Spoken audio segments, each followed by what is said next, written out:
Good morning, everybody. It's so nice to see you and be with you. Today, Amy can't be here. This is an open door, and I have agreed to substitute for the hour on Tuesdays where we do Training Wheels, which is a book that Amy wrote that gives us the lessons from A Course in Miracles in her words. And it's been really a privilege to be here with her as she does this. So today we are on lesson 26. And the title of this lesson is My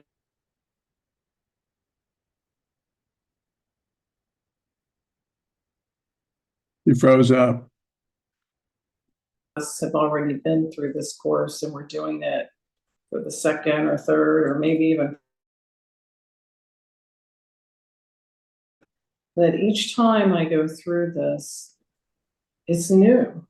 It's always fresh. It always has something to tell me and to deepen my understanding.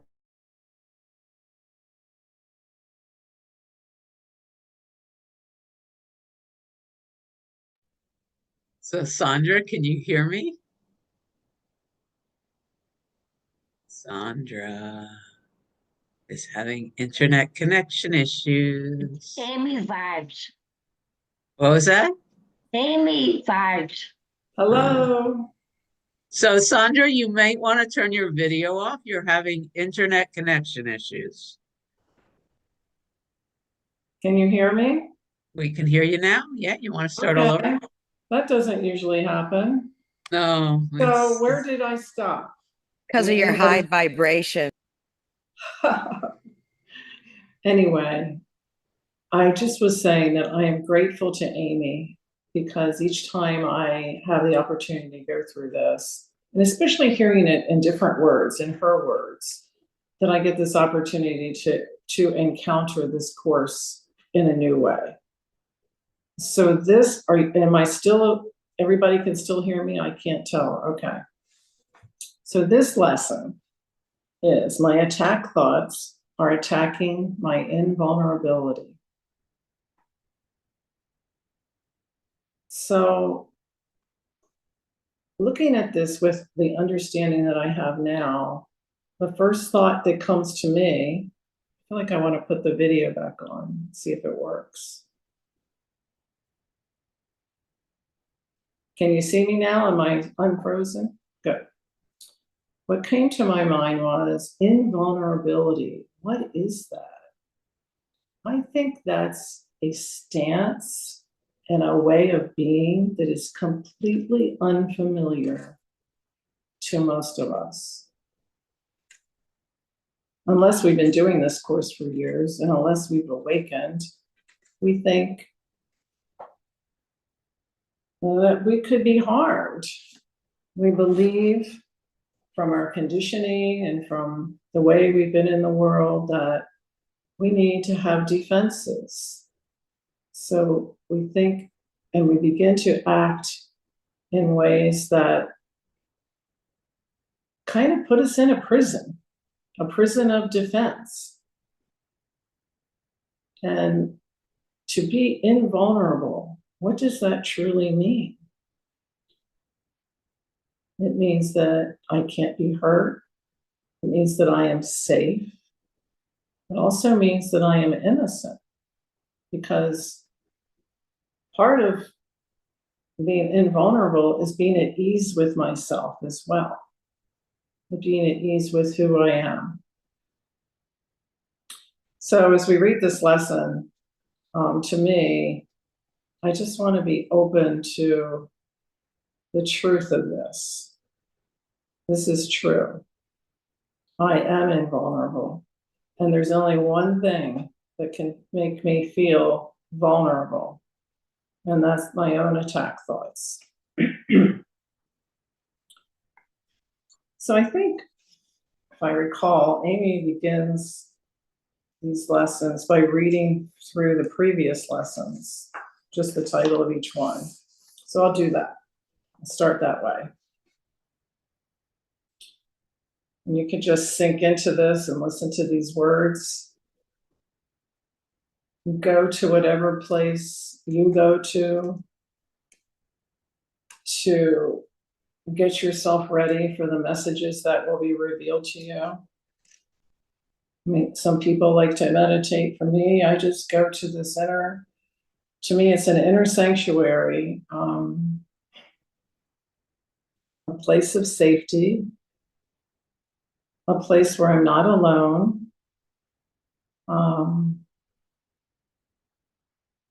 I start by feeling the life inside of me, and I'm so grateful for that life, that source, the source of being. And there, I begin to open up to whatever is happening right now. And if thoughts of other things come in, I just let them float on by and return to that beautiful, lovely space that is accessible to each of us. And we might call it different things. For me, I call it my true being. And I'm in awe and wonder that I can be here and be right here, right now, with the God of my understanding, with the source of my being, with access to all wisdom and beauty and love. That is just so awesome to me. So I'll begin reading these and see what new things it has to say to you. What is calling you? So here we go. Nothing I see means anything. I have given everything I see all the meaning that it has for me. I do not understand anything I see. These thoughts do not mean anything. I am never upset for the reasons I think. I am upset because I see something that is not there. I see only the past. My mind is preoccupied with past thoughts. I see nothing as it is now. My thoughts do not mean anything.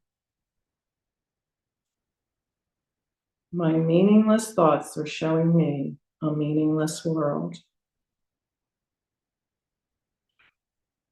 I am upset because I see a meaningless world, and a meaningless world engenders fear.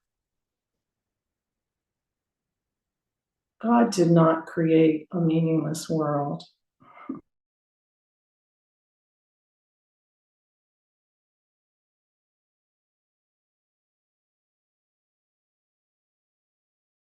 Experiencing the effects of my seeing.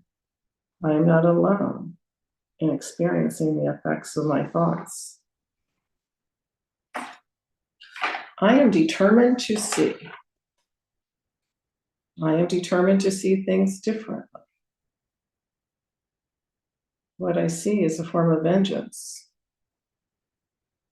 I can escape from the world I see by giving up attack thoughts. I do not perceive my own best interests.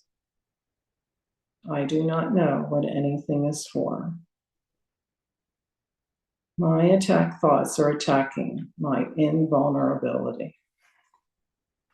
I think it was Cindy who first introduced that to me, of reading them all together like that. And they have such a powerful message. It's a cumulative effect of reading them together. So with Amy's words and training wheels, we're on page 50, if anybody wants to read along. And she starts with an experience she had I'll read it to you.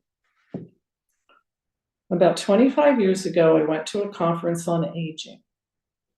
The keynote speaker was Deepak Chopra, who told us of an amazing experiment. A group of elderly nursing home residents were given mental aptitude tests. Their scores were recorded, and then instead of returning to the nursing home, they were moved to a new residence. The new residence had been reconstructed to resemble a home in the time when the residents were in their prime, physically, mentally, and emotionally. I feel like I'm in my prime now, even though I'm elderly. But anyway, sorry for that segue, but after about a month in their prime environment, the residents were tested again for mental aptitude. The results were astounding. Every single new test score was significantly higher than the original taken in the nursing home. Dr. Chopra explained that the experiment offered concrete evidence of brain plasticity. Mental acuity was not a fixed thing. The brain is affected by the thoughts we think. If we think we will age in a certain way, we do. The power of thoughts. Wow. This knowledge applies directly to today's lesson. Attack thoughts have effects that reach far and wide. This reminds me of something I learned in grad school about this experiment with classroom children. You may have heard this. They had two different teachers, and they told this group of kids, they mixed them heterogeneously, but they told one class they were the smart class, and they all had high IQs, and they told the other class they were just average or below average. Same thing happened as what happened here. The class that was told, they were completely heterogeneous. There was no grouping into ability groups. It was simply a mix of people, and the class that had told they had the high IQs achieved the most. So same thing as this particular lesson. So it says attack thoughts have effects that reach far and wide. What is an attack thought? It is any thought of guilt, fear, or judgment. And I would add to that any thought of being less than, not good enough. Attack thoughts are a fundamental expression of the ego, which sees itself as alone, vulnerable, and limited in time. And so Amy goes on to say, who is it we attack most? It is ourselves, of course.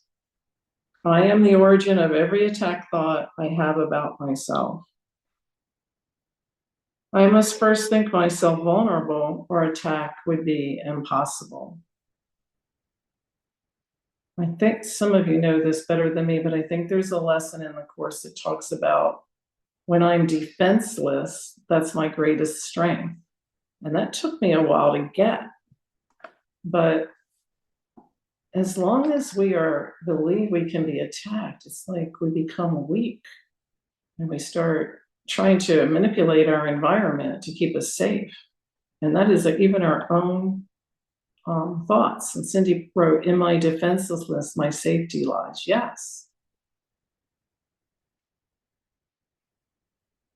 So in truth, we are not vulnerable. In truth, we are not vulnerable. The question that pops into my head is, do I really believe that? Do I really trust that? Because this egoic mind jumps right in and starts listing things that could hurt me.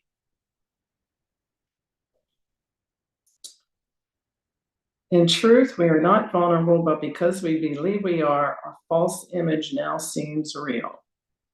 The cycle of victim, perpetrator, and savior is born within the personal mind. It is a cycle that can be cured only at the level of its cause. Nothing except your own thoughts can attack you. Nothing except your own thoughts can make you think you are vulnerable, and nothing except your own thoughts can prove to you that this is not so. Practice this lesson 6 times today for about 2 minutes each. So I guess what we'll do is practice this lesson for a few minutes, and then we'll talk about it. Okay. So I've been reading Jan Frazier lately, and she has this beautiful chapter on this very thing about self-judgment and how we judge ourselves. And she says we have to understand that vulnerability or invulnerability is just the result of our own thoughts. And once we realize this, we can be free of it. So if you'd like to, you can close your eyes and do this, and I'll just read what Amy tells us to do, and then I might add a few words of how I do this myself. So as I said, go to that place that is safe for you. It's safe no matter what thoughts come up. Doesn't really matter what thoughts come up. What matters for me is to sink deeply into the truth of who I am and feel it in my bones, feel it in my body.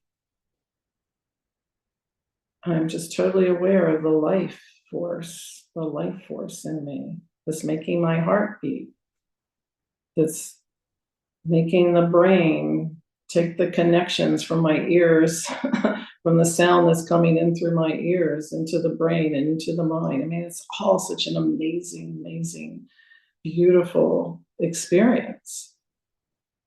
And so whatever I experience, it's going to give me wisdom if I'm open to it. So my attack thoughts are attacking my invulnerability. Just relax. Place your focus on the breath. And start watching whatever mental thoughts arise. Breathe normally, don't force anything.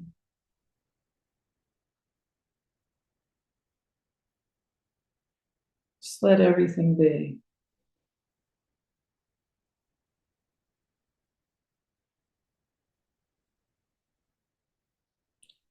And as thoughts arise, you may notice any areas of concern that may feel like worry, irritation, or even outright fear or anger.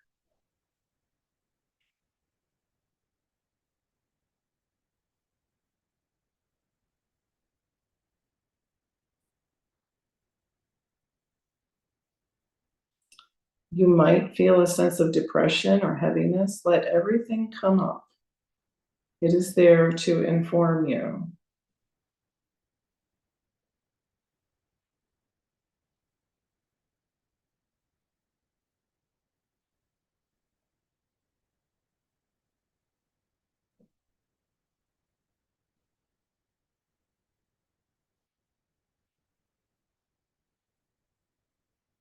What is it telling you? You might feel a sense of irritation. You might say, I'm concerned about X, Y, or Z. And come up with specific concerns and fears. Instead of being pulled into them, I'm going to use my words here. Instead of being pulled into them, observe them from a distance. Observe them from a place of neutrality. Be the witness.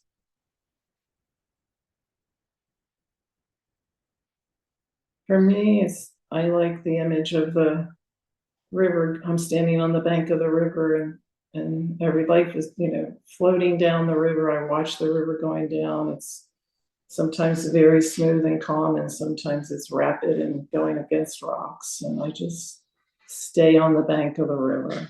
Don't jump in. And as you watch these thoughts, I mean, you could be having a peaceful thought right now. I don't know. But if you're having a thought that you would label as an attack thought, then just say that thought is attack upon myself.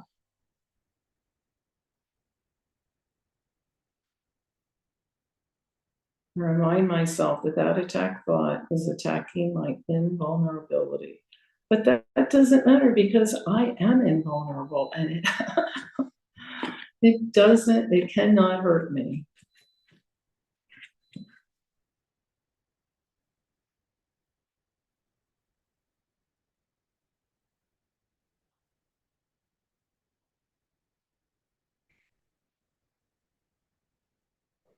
And then sometimes I actually go further back and watch Sandra standing on the bank of the river. I go back even deeper.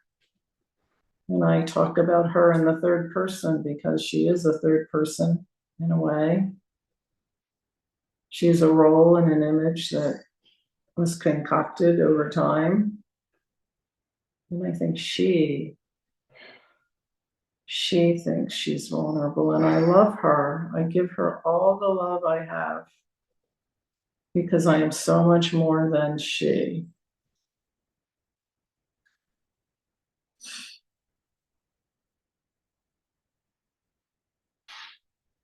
I don't criticize her for having attack thoughts. She's just playing the role.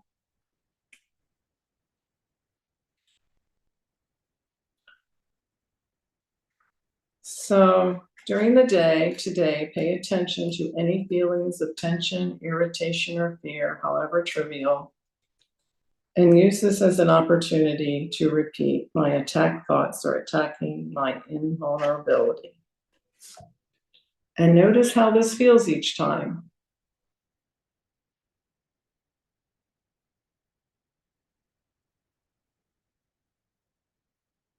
And Amy, if you're watching this on replay, thank you for this lesson.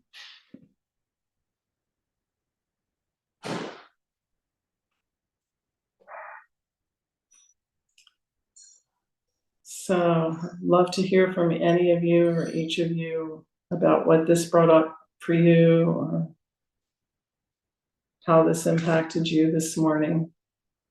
Good morning, David. Good So morning. nice to see you. Well, congratulations. That was a wonderful presentation. And So so it was a presentation. I think so. Anyway, whatever it was, reading, yeah, you put your own things in there. So it was a presentation.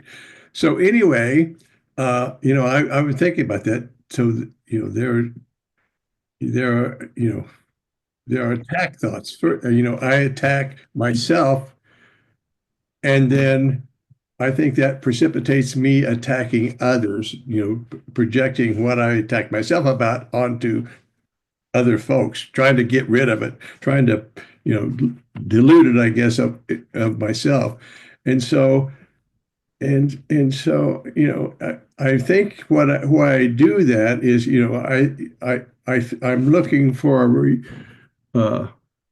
I cop out comes to mind, but that's not good. I'm looking for a reason a rationalization to feel the sadness and melancholy that I feel about my life. And life sucks, and I think in the Course in Miracles says that's a separation from God, and I totally believe that.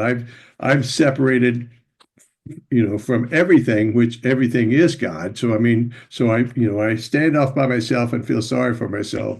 And so then and what I know I'm rambling, but what I think I should do is look at these thoughts, and even though it's hard to look at these thoughts, like attack thoughts or poor me or life isn't fair, whatever they are, and then figure out where did this thought, this is an effect. What's the cause?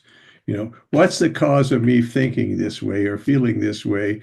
and then look at that, and then and I can either, fix it, which is what I used to always try to do. I try to fix everything, or I can just, see it and forgive myself for feeling this way or thinking this way or believing this is a true thing and say, okay, well, I made a mistake. I thought this way, but this isn't the right way to think. This isn't correct. So I can change my mind, which is, of course, keeps reminding me I can do that.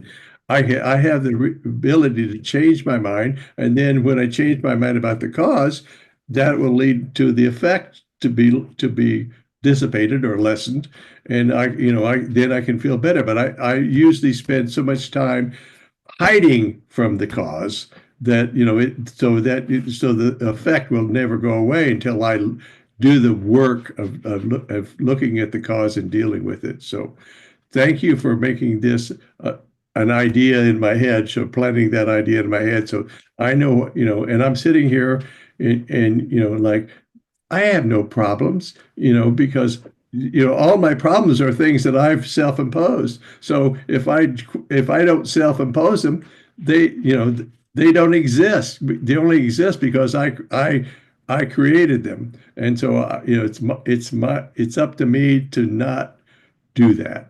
And I can, I think I can do that. At least I can start working at it. And so thank you for listening. Thank you, David.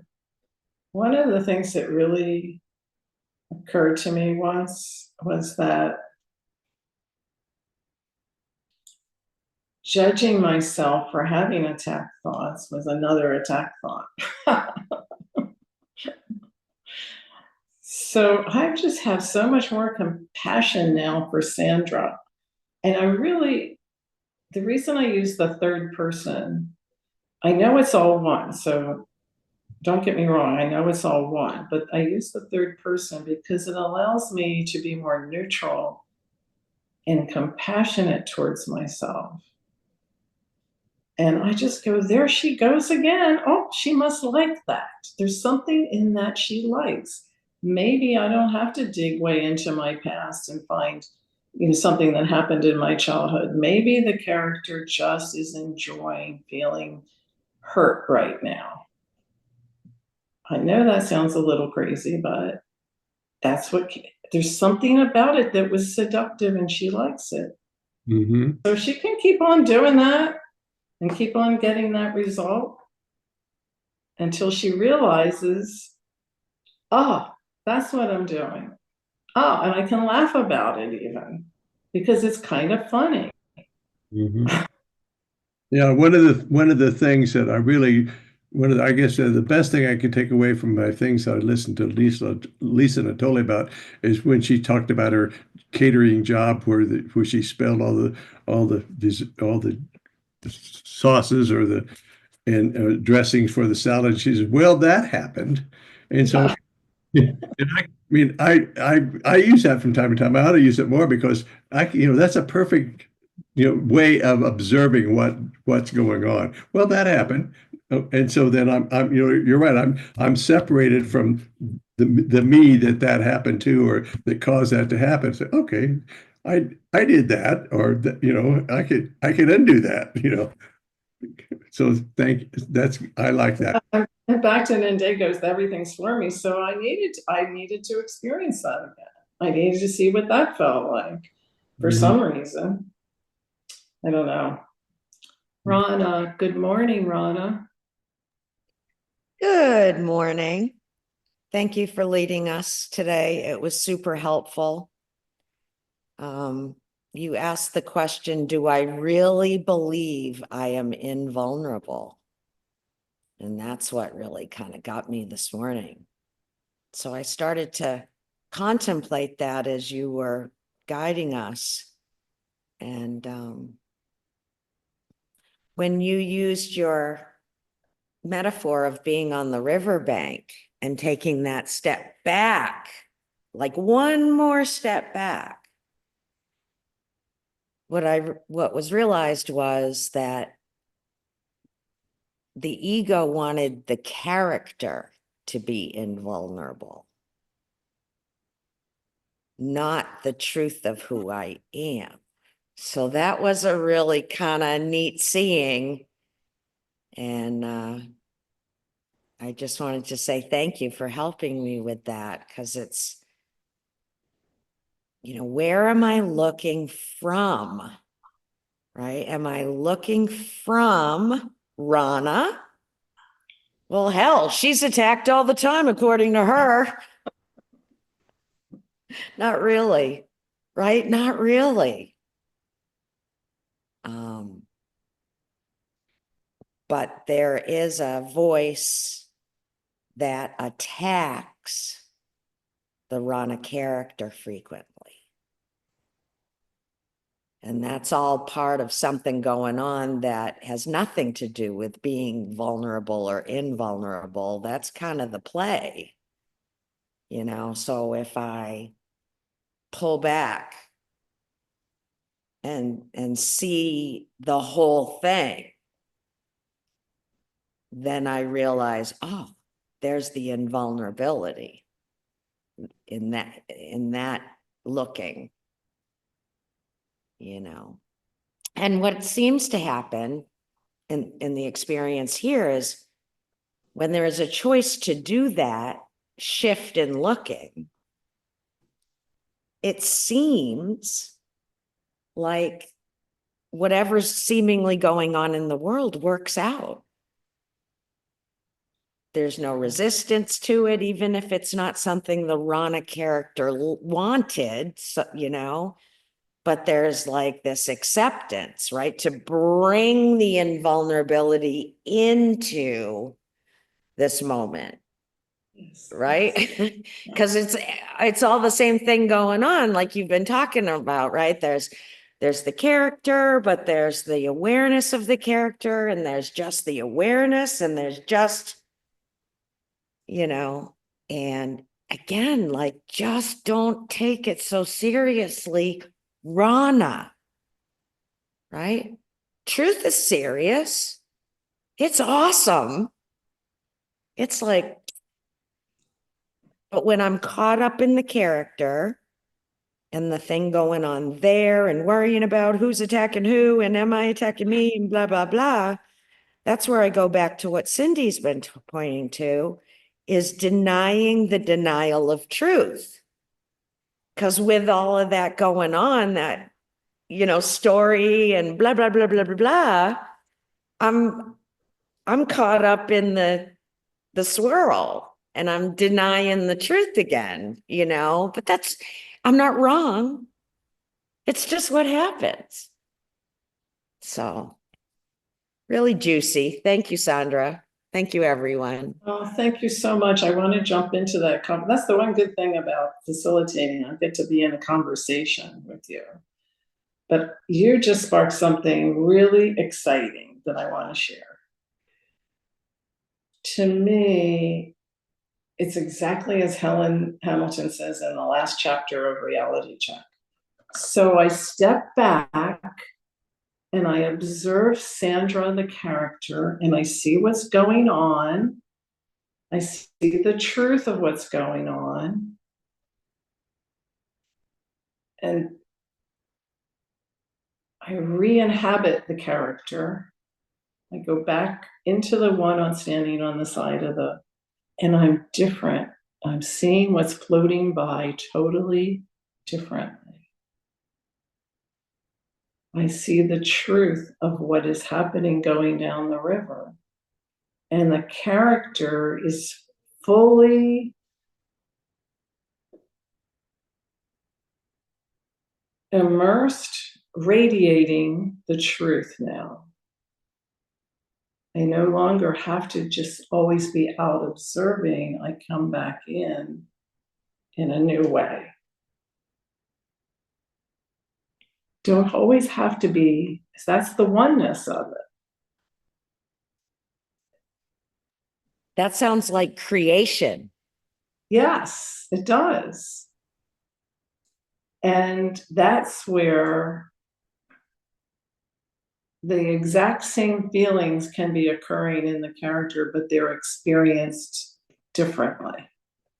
with love, with acceptance, with the beauty of it, with the wonder of it, with the excitement of I get to do this. So thank you, Rana. Hello, Patricia. Good morning. Good morning. Good morning to everyone. Good to be here. I'm delighted, per usual, to be here. One of the things that I have believed in, that I learned, and I have used with people when I'm working with them, is that there's strength in vulnerability. Because when you're vulnerable, you're open, or I speak for myself, when I'm vulnerable, I'm open, I can receive, I'm much gentler. My speech is softer. No. So being vulnerable is a positive thing to me. Also, when I'm vulnerable, I can feel hurt. If I'm feeling open, somebody says something, I'm hurt. Who's hurt? I can pull back and watch the hurt and then just let it go. Now, is that a form of movement toward invulnerability? I suppose so. So it's very interesting how those two words interact with each other, vulnerable and invulnerable. That's all I have to say. Thank you. Yeah, I think your stance of being vulnerable is a positive. To me, I just use that word defenseless instead. I'm defenseless, knowing that nothing can really touch the core and the essence of me to make it less than it truly is. Yeah, So that's, goes by any other name. yeah, it depends on how these words land with each of us, I think. Yeah. But Thank you. I love what you're saying. It's Thank like you. an openness. It's an openness to whatever happens and whatever is, and an acceptance of that in a way that is not really vulnerable. Well, it's interesting because when I accept what is, it's all there is. Yes. And I'm not vulnerable. Am I Yes. vulnerable? Maybe. Maybe not. Depends on how I look at it, right? It's a beautiful experience, really. Thank you. Good Beautiful. job, by the way, Sandy. Where is, just out of curiosity, I came in a couple of minutes late. Is Amy okay? I don't know. I was just asked to substitute. That's all I know. Okay. Cindy, Maybe is she okay? Cindy probably knows. She had an appointment, that's all. It Okay. wasn't even a medical appointment. Thank you. She just had something other than this appointment with her Okay. husband. Thank you. Okay, Cindy, you're up.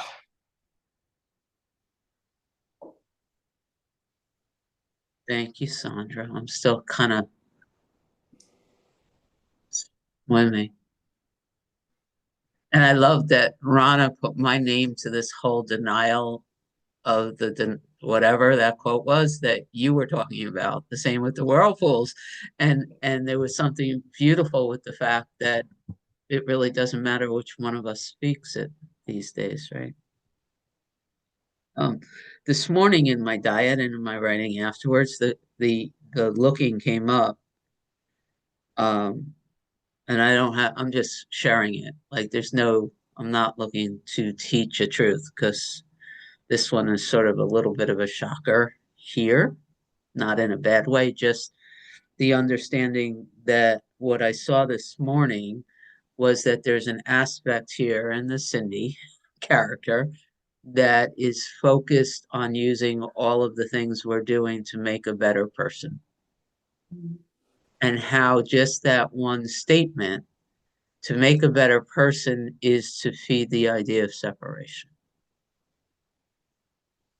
And how different that, like that, everywhere it's not even a confession because it's what we're doing. But if I am focused on being a better Cindy, that is on some value feeding the idea that that Cindy's something other than an experience held within the oneness. And that's just what I saw.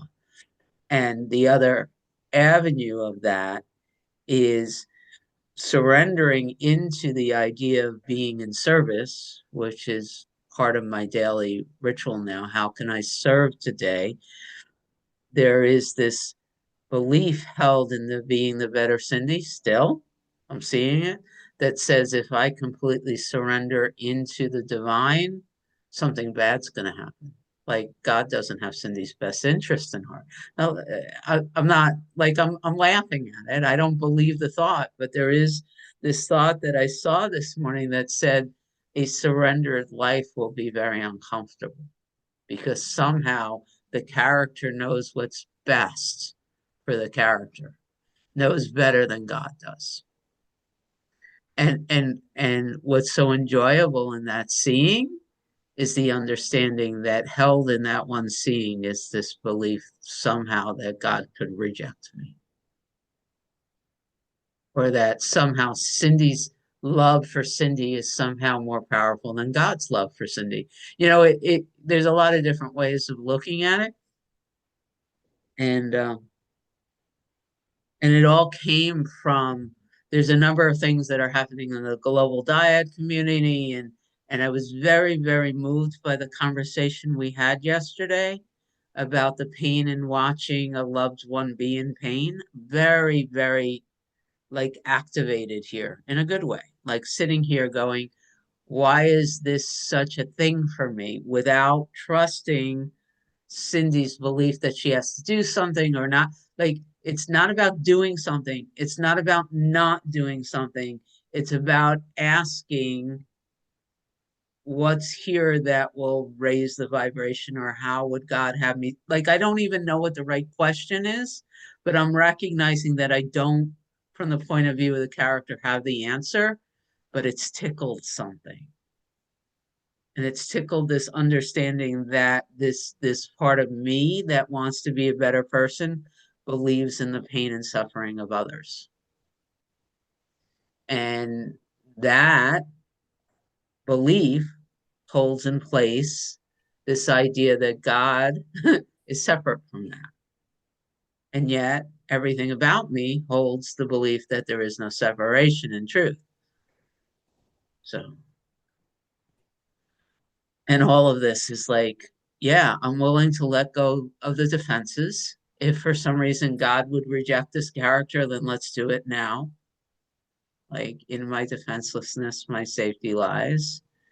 You know, what will happen if I start trying to defend Cindy's life? If I stop trying to mitigate the pain? Because I see that too here. Like, people have to see me in a certain way. Otherwise, it will be excruciating if they knew the truth of me. That's there too, you know? And I could tell that's the truth because the dizziness just occurred. And I've got a real, you know, curiosity about what happens next. So that's what I got to say. So grateful to be here with all of us. With the we. There's something that just popped into my head while I was listening to you and attending to what you were saying. And well, the first thing was how many of the religious traditions talk about being made new, or being baptized in the Spirit, or given a new name. All of those things are like threads throughout most of the major religions. And I think for me, even that term born again, which is applied to the, you know, Christianity, but how do I explain this? There's just this difference between understanding conceptually and intellectually and then experientially. And when the experiential understanding occurs, everything looks different. And I don't have to get into a wrestling match with the ego anymore. You don't have to put it into a good outline with the correct words. All of that kind of just goes away with experiential understanding. It's a different knowing. And I don't think all the books we've read, all the teachers we've listened to, nobody can say exactly how that happens, why it happens. I haven't read anything that explains that. And yet, it's true. It's a truth. So it does help to be the observer. Mooji says that a lot. A lot of people say that. It helps to be the observer, but when does that flip into an experience? I don't know. As just instead of just an intellectual understanding. And I'm curious about that. Richard, good morning. So nice to see you. Everyone, yeah, same here. A great meeting, Sandra. You do a great job. So much to say. You really Say all of opened it. my mind this morning. Yeah, what I was struggling with for a number of years was, okay, wake up. You wake up to what you really are. You realize what you are in truth. So what? What now? I was still manifesting as Richard. I was still doing what Richard does. I was still thinking about Richard. And but now I know this whole different thing, that I'm really infinite. I'm really not finite. I'm not a body. I'm not a mind. So why am I still in the dream? Why am I half puff? Why am I just part of everything that is? So I struggled with that for a couple of years, and I realized after listening to all the teachers I listened to, now my journey starts. I thought it was going to end when I came to the realization of what I was. No, it's just starting. So Yeah. now you have to go back to the separate self and go, okay, now what is the purpose of the separate self? So that took another while to wrestle with that, because now I was in the finite mind, recognizing I'm infinite, and the two can't be in one place at the same time, because the infinite cannot be finite without becoming finite, and the finite cannot be infinite without becoming infinite. So I remember I was experiencing both. I'm experiencing my quietness, the infinite self. But when I'm in the dream, I'm experiencing the finite self. So I said, how do I reconcile these two? So, and the answer for me was, I like things to be simple, although I tend to go down a lot of rabbit holes in order to make them simple, right? So what is my job? What is my function? And yesterday in the review lesson, one of the, I think one of the second lesson was, forgive of happiness and my happiness and my function are one. So I said, well, we all want happiness, right? So what is my function? My course says my function is atonement, is accepting myself as not the dream figure, but the dreamer of the dream. The one idea, the thought is separated from source, that now knows it never separated from source. So what do I do as the one son of God or child of God now. So for me, it was, okay, I'm experiencing being a human being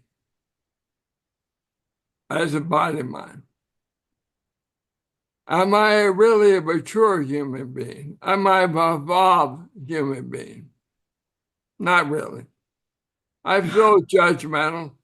I'm so vulnerable. I still feel I'm a body, mind. I'm so vulnerable. So I have a little work to do. So if I want to be the purification of the channel, for example, miracle principle number 7. Number 7 says miracles are automatic, but purification is necessary. So I say I'm purifying my mind by dealing with these instances as they come up: fear, judgment, vulnerability. I'm saying, okay, this is an opportunity now for purification of the mind. So I deal with that by going through the routine that we'll all develop for ourselves and how we deal with issues when we're trying to heal the mind. And over time, it seems to have worked. I'm happier now. I'm more loving. I'm more open. I'm more expansive. I'm less vulnerable than I was before. I'm really, but am I there yet? Hell no. I mean, I'm still dealing with issues. I mean, you know, I have a mobility problems. I fear of falling and breaking bones. I've been breaking bones for over 10 years now. So I have that constant fear every day, every time I move. I don't walk. I don't go anywhere by myself. So I have my issues. Let me put it that way. And I work on them every day. And what is my function? My function is to be a more enlightened human being within the dream. I want to manifest the love that I am in truth as a human being. So, am I there yet? Hell no. I will never be there. I mean, but I'm working on it day by day, moment by moment, and I'm trying to be the love that I am. So my battle cry now is, my goal is, I want to be the love that I am in truth from moment to moment. Now, that's my credo, right? That's my creed. So I don't beat myself up when I fail. I laugh at myself now. Where the hell did that come from?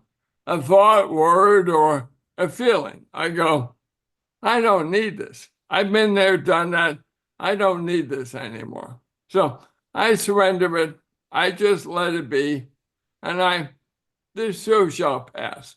So, and I go back to focus on being the love that I am from moment to moment. And that seems to work for me. So, am I vulnerable? Yes. I don't want to be vulnerable. I want to be the invulnerable that I talked about in this lesson. But I realize I have some work to do because I still have fear. I still have fear of falling. I still have fear of aging. I still have fear of being less independent in my life. So those are all our fears. They don't rule my life anymore, but they're there and they creep in every once in a while. I go, whoa, I don't want to deal with that. Or welcome in, but I don't need you right now. I focus on being the love. Yeah. So anyway, love you all.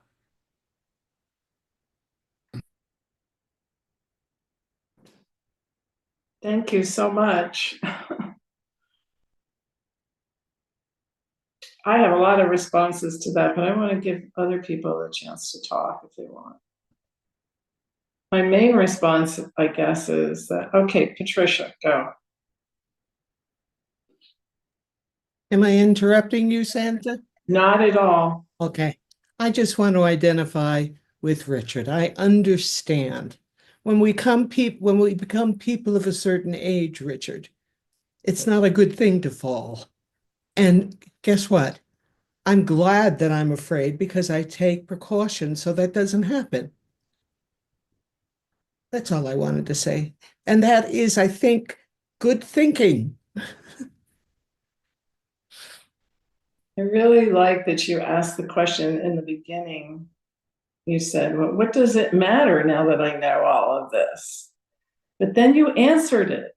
Did you hear yourself answer it? I mean, it does matter. There is a difference in life. There's a difference in the dream. There's a difference in the responses in the dream. And the one thing that when you said, am I there yet? No. I said that a couple of times. Like, I'm still a work in progress kind of thing. And I relate to that. And yet I know that we're all there. We're all there right now. And that whatever I'm asking for the right words, whatever is happening or appears to be happening, that will blow your mind right there. What appears to be happening is the way it's supposed to be. It's almost like being prepared for something in a way. I don't know what it is, but the fact that it seems like the character needs to be developed into a better character, that's part of the process. That's all. What I say every day in my journaling, almost every day, I repeat it many times during it. Everything is unfolding exactly as it is and was. In other words, it's already over. I'm watching a movie. I'm thinking I'm Richard the Carrot, hero of the dream, hero of the movie, and I'm trying to make Richard into this really mature human being who's raising his consciousness and doing all this stuff. And that's making me happy when I do that. As a dream figure in the dream, that's making me happy. I'm okay. Rather than thinking, well, I should be doing this or I should be doing that, or no, I don't deal with shoulds anymore. I'm doing the best I can to be the love that I am as a dream figure in a dream, knowing I'm a dream figure in a dream, and this isn't my real identity. I'm infinite. I'm infinite love. That's the bottom line. That's the bottom Right. line of all of this. Right. You ever heard of the short story, The Secret Life of Walter Mitty? Oh, yeah. It's like we're doing that, right? Right. We're trying to have a dream character in our Exactly. head, and we're making them the hero of the dream. Right. It's And it's fun when you know you're doing that. when you know what Right. you're doing. Doing it with awareness. Right. And I have enjoyed this so much. I don't know. I like there's a satisfaction, and it may be ego satisfaction, but there's something that like has really landed. And when I was reminded, Sandra, when you were just talking, that enlightenment is the recognition of what we truly are. There's nowhere to get, to go, to become, to be. It's just that like simple recognition that I drop back into all the time. And I really appreciated, Richard, you sharing just your process, basically. Just so helpful. You know, it just I have that feeling right now. It's like you're right where you're supposed to be, right? And there's this huge joy burst, you know, and It's just from the sense of being, and so I just wanted to express thank you so much. That's so perfect. Perfect ending. All right, I'm gonna Thank stop the you. recording and then, hold on. Okay.